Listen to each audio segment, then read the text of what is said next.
Pasangan calon gubernur Cagup dan calon wakil gubernur Cawagup Jakarta nomor urut 3, Pramono Anung dan Rano Karno bersama pimpinan Pondok Pesantren Lirboyo Kediri, Kaharza Ahmad Said Busraza sarapan di kediaman Ketua Umum Forum Betawi Rempuk FBR, Lutfi Hakim, Jakarta.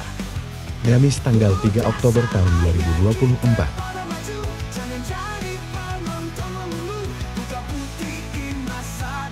Mereka menyantap sajian sarapan menu jengkol khas Betawi. Terlihat keempat tokoh tersebut sangat lahap menikmati masakan itu.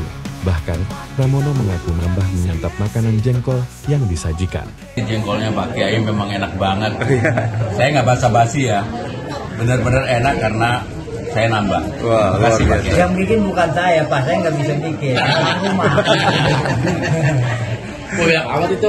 Pak, bersosialisasi dan keliling. Pasti kalau dulu Pak Kiai nggak pernah lihat wajah saya, udah terlalu lama. Sekarang pagi, siang, malam pasti lihat wajah saya. Dan yang paling saya senang adalah saya mendampingin Bang Dul. Kan Bang Dul ini diperbutkan dari dulu Sarah sama Zainab. Tapi ternyata yang menang saya. Jadi, itu yang banyak ini perempuan kecewa. Dan saya juga baru tahu kenapa Kiai. Saya sama Kiai ada kesamaannya. Langsung pipit. Jadi Kiai, saya sekali lagi terima kasih. Saya kalau memang diberi amanah, saya akan mengerjakan bekerja betul-betul dari bawah. Termasuk bagaimana bisa bermanfaat buat umat, buat komunitas Betawi, dan saya udah sepakat sama Bang Dul, kita berdua tidak membeda-bedakan jabatan saya gubernur atau wakil gubernur. Mungkin butuh Bang Dul yang lebih, saya lebih menyiapkan proses demokrasi. Dan yang saya senang sekarang ini perkembangan dukungan dari para kiai, abai, alim ulama, dan kelompok-kelompok masyarakat itu luar biasa. Sebelumnya mungkin orang nggak terlalu kenal saya pribadi, karena memang saya sebagai penjaga dapurnya presiden itu 2 periode saya nggak pernah mau tampil di publik. Benar-benar saya nggak pernah mau. Tapi sekarang ya karena maju sebagai calon gubernur bersama Bang Dul, maka saya pagi, siang, sore, malam saya keliling, dan saya juga sungguh-sungguh, dan alhamdulillah juga di kalangan Nadatul Ulama itu baik muslimah, kemudian sayap-sayapnya, dan keluarga Ansor, keluarga besar itu mudah-mudahan memang betul-betul memberikan support. Oke, sekali lagi terima kasih. Saya diberi kehormatan, sambutan yang luar biasa. Saya udah tahu dari Bang Dul juga bahwa atau kopi lah. Hah? Ya, kita kopi juga nggak apa-apa. Jadi harusnya tadi pakai materai biar serius. Ini di kopi bukan. Ini kalau Jakarta Selatan. Masya Allah. Ayo. Baik. Jadi tadi ada yang ditandatangani dokumen itu bisa di. Oh, itu kesanggupan Mas Bram. Ya.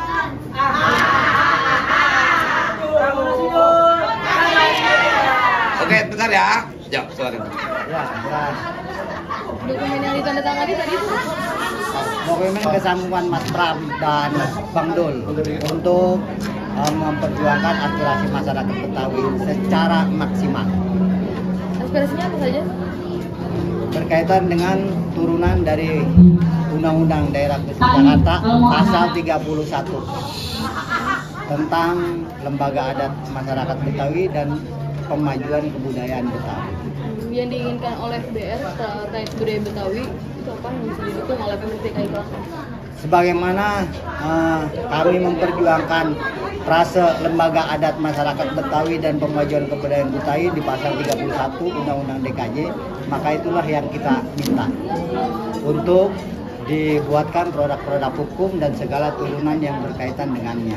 Kalau misalnya perda itu terlalu lama, sementara harus dieksekusi sesegera mungkin, maka beliau juga bersiap untuk mengeluarkan pergub. Karena berdasarkan Omnibus Law, pergub itu bisa dinyatakan setara dengan perda. Dan kebetulan beliau berpengalaman lah untuk nyusun-nyusun kebijakan, peraturan, regulasi semacam itu. Yang pertama saya harus mengucapkan terima kasih dulu, saya makan jengkolnya banyak banget. Jadi kalau saya ngomong ada bau jengkol, mohon maaf. Karena saya menikmati banget. Yang kedua, apa yang disampaikan oleh Kiai Lutfi tadi, intinya adalah sangat bisa untuk dilakukan. Karena bagaimanapun dengan Undang-Undang Nomor 2 Tahun 2024 bahwa Jakarta itu bukan sebagai ibu kota negara, maka dengan demikian kebudayaan yang utama dalam hal ini memang Jakarta, apapun kebudayaan utamanya adalah kebudayaan Betawi.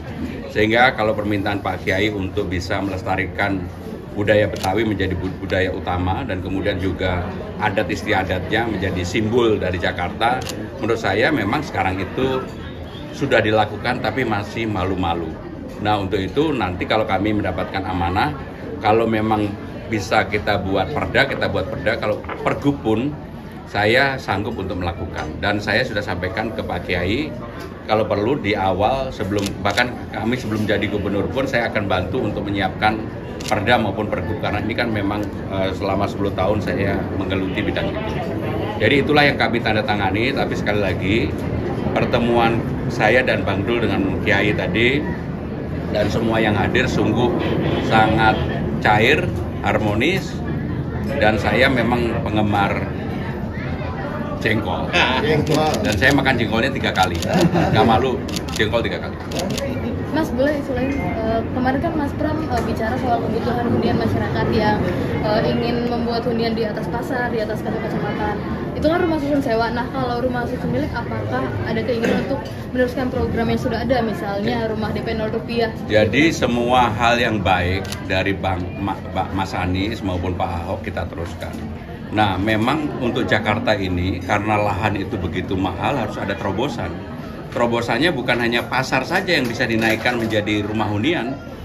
Kalau kemudian suatu hari kantor kecamatan, kantor kelurahan, dan fasilitas lainnya, termasuk puskesmas, yang paling penting tidak mengurangi fungsi dari kantor itu, maka bisa dinaikkan di atas, misalnya lantai 1, 2, 3 menjadi kantor kecamatan, 45 menjadi tempat kreatif hub supaya anak-anak muda ada tempat untuk bekerja, berinovasi dan sebagainya. 6 ke atas menjadi hunian. Kalau itu bisa dilakukan, apa yang menjadi keuntungan? Nggak membebaskan lahan. Problem utama Jakarta itu begitu membebaskan lahan kan sangat susah sekali. Sehingga dengan demikian mekanisme atau cara dengan DP 0 yang digagas Mas Anies atau dengan cara rumah susun yang ini oleh Pak Ahok harus dikaji. Yang paling penting adalah bisa dimanfaatkan secara baik bagi warga yang kurang mampu. Itu yang anunya. Tapi masuk kajian nggak Mas rumah DP 0 itu? Kami mempelajari itu ya, tetapi kan memang tidak mudah. Yang mudah adalah tetap harus ada perbankan yang masuk, tetapi suku bunganya kecil sekali. Sebab kalau suku bunga normal, kasihan warga masyarakatnya. Karena tanahnya sudah nggak perlu pembebasan, dia di atas kantor kecamatan atau kantor kelurahan, dan itu terjadi di seluruh dunia seperti itu, maka relatif akan menjadi lebih murah, ya. Oke, terima kasih ya. Siapa untuk debat nanti, debat perdana soal? Jadi debat perdana itu kan ada 6 segmen. Saya sama Bang Dul udah terbiasa untuk itu dan nggak perlu ada latihan khusus untuk itu. Maka kami tidak mempersiapkan diri secara khusus karena apa yang sudah saya sampaikan selama ini ke publik mengenai RT, RW, Jumantik, kemudian juga Posyandu, Balai Rakyat, itulah yang akan menjadi program kami, termasuk kemudian Jakarta Funding, kemudian juga pembukaan lapangan kerja, pendidikan, kesehatan, dan sebagainya. Jadi bukan hal yang baru ya. Saya mohon maaf, saya ditunggu ya. Terima kasih.